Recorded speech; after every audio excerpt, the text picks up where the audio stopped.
৪২ দিন ধরে অবস্থান করতেছি। রাষ্ট্রের সচিব মহোদয় থেকে শুরু করে উপদেষ্টাগণের কাছে স্মারকলিপি পর্যন্ত পৌঁছা হয়েছে। এনাদের বারবার বলা হচ্ছে যে আপনারা একটা ব্যাকডেট আকারে সময় দেন, যেটা ৯০ থেকে ৯৪ ক্ষতিগ্রস্ত শিক্ষার্থীরা সমভাবে একটা নির্দিষ্ট ডেট ধরে দেন, যে ডেটটার মাধ্যমে সবাই অন্তত চাকরিতে আবেদনের একটা যে সুযোগ এটা যেন পায়। কিন্তু নীতি নির্ধারকদের তাল বাহানায় আমরা দিনের পর দিন শুধু সময় অতিবাহিত করতেছে। আজকে সবার কাছে স্মারকলিপি পৌঁছা হয়েছে, কিন্তু বারবার আমরা বলতেছি যে ৯০ থেকে ৯৪ এই যে ক্ষতিগ্রস্ত গুলা যারা আছে এদের দিকে দেখে আপনারা নীতি নির্ধারক করবেন।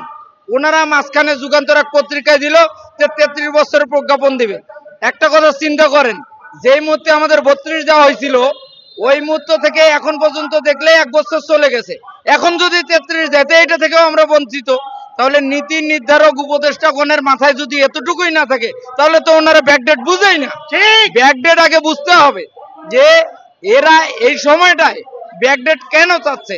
৪টা বছরকে আপনারা ভাগ করে দিবেন, ব্যাকডেট ছাড়া ৪টা বছরে ভাগ করে দেওয়ার কোনো ওয়েই নাই।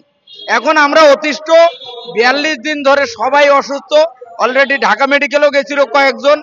এখন এই পরিপ্রেক্ষিতে আমরা চাচ্ছি, যেহেতু সচিব উপদেষ্টারা আমাদের কথাটা প্রধান উপদেষ্টার কাছে পৌঁছাচ্ছে না, আমরা সরাসরি এখান থেকে যমুনার উদ্দেশ্যে রওনা দিব। এতে কে বাঁচে কে মরে দেখার বিষয় না, আমাদের কথাটা প্রধান উপদেষ্টার কানে আমাদের পৌঁছেই হবে। কথা ক্লিয়ার? বিষয়টা আমলে নিচ্ছে না। আমার তো ধারণা যে হয়তো ওনারা ব্যাকডেট বিষয়টাই বুঝতেছে না।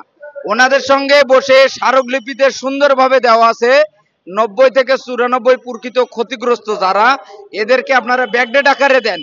তাহলে যদি ৯০ থেকে শুরু করে ৯৪ পর্যন্ত অটোমেটিক এটা পেয়ে যায়।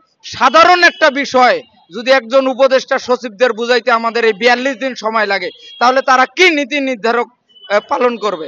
আমরা এত কিছু বুঝি না। ৪২ দিনে সবাই অতুষ্ট। আমরা বিকাল ৩টার দিকে যমুনা অভিমুখে পদযাত্রা করব। আমরা প্রধান উপদেষ্টার কানে কথাটা